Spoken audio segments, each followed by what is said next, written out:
The scariest surah in the Quran is, how about I tell you 5 surahs that turned the Prophet's hair gray? Out of curiosity and being the human being that I am, I decided to look into these surahs because I wanted to know, why did his hair turn gray? Now my hair didn't turn gray, but it made me realize that Allah subhanahu wa ta'ala is the best describer. Oh, by the way, it made me want to just work harder for Jannah. Number 1 on the list, Naba.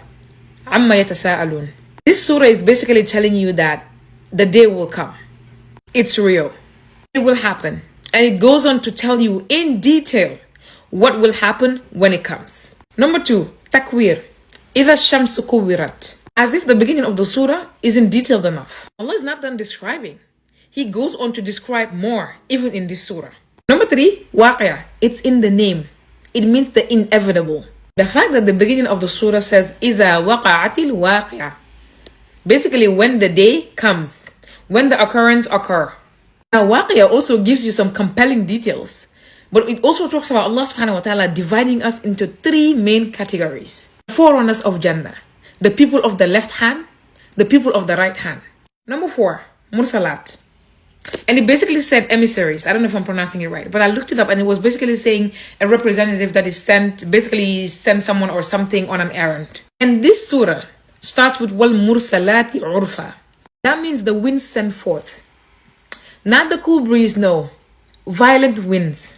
This surah basically tells you how Allah subhanahu wa ta'ala is sorting out the people of the hellfire and the people of Jannah. And the fact that Allah keeps on saying, وَوَيْلٌ لِلْمُكَذِّبِينَ, woe on that day to the deniers. Now, when you look at these 4 surahs, they have one thing in common, and that is the day of judgment and what is going to happen. The 5th surah is Surah Hud. I don't know if you know about the people of Hud, but basically they were the most powerful, the most wealthy. They had everything. And Allah subhanahu wa ta'ala described, saying that there will not be another people like the people of Ad. Surah Fajr, ayah 7 and 8, Allah subhanahu wa ta'ala says, إِرَمَ ذَاتِ الْعِمَادِ الَّتِي لَمْ يُخْلَقْ مِثْلُهَا فِي الْبِلَادِ. They built lofty pillars, likes of whom will never be created again. But these people were ungrateful because everything they had, they thought it was because of their power, they thought it was because of their might. Allah destroyed them. And by no means I'm trying to scare you. This is just a reminder and an encouragement for you to work harder and strive more for Jannah. I encourage everyone to just go and just listen to the tafsir of these surahs. When you're listening, I just want you to picture yourself as one of the Ahlul Jannah, the people of Jannah.